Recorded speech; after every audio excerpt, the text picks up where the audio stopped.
Hello, everybody.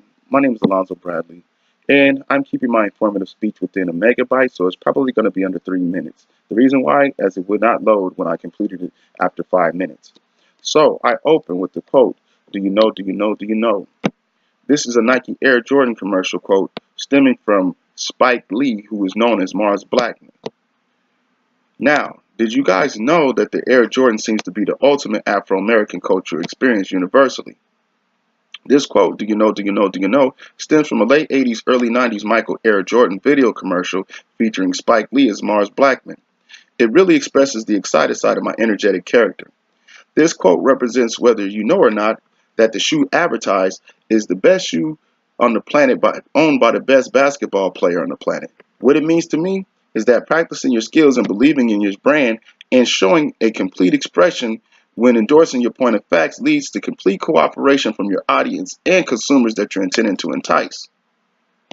I major in business and must use every aspect of both individual characters in the commercial in order to be the best in consumer enticement and to own and distribute major powerful products in business. How I think the use of Afro-American nonverbal communication is effective while expressing why Air Jordan has the best shoe is because it makes you really think that by buying the shoe that may have special abilities, you may be able to play basketball better than you have. And as a comical added enticement, you may be able to play as well as Michael Air Jordan. I personally love to use the same excitement along with the hand and arm movements when really getting my point across. This is a trait that I use on a daily basis. Yet there's a catch to it, which is when people try to treat me as though when I express myself in this particular fashion, it's abnormal or confrontational. Though, in most cases, people take my expressions and gestures as intended. That's something, because being Afro-American and wearing an Air Jordan shoe can really get you stereotyped.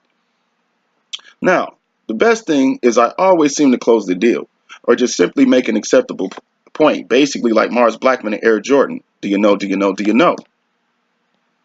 Now, I provided a link, and here's a example of what the Air Jordan shoebox looks like. And the Jumpman on there, or the silhouette, which is called the Jumpman, stems from the 1984-85 dunk contest when Michael Jordan first got in the league, before he even owned his pair of shoes.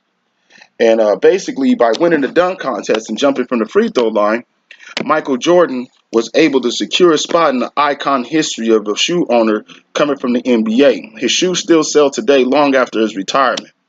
And again, Michael Jordan was entered into the league in 1984-85 out of North Carolina, Chapel Hill, and was actually supposed to have been drafted by the Portland Trailblazers, but they passed on him and he ended up as the Chicago Bull that we know today, which is Air Jordan. Again, do you know, do you know, do you know?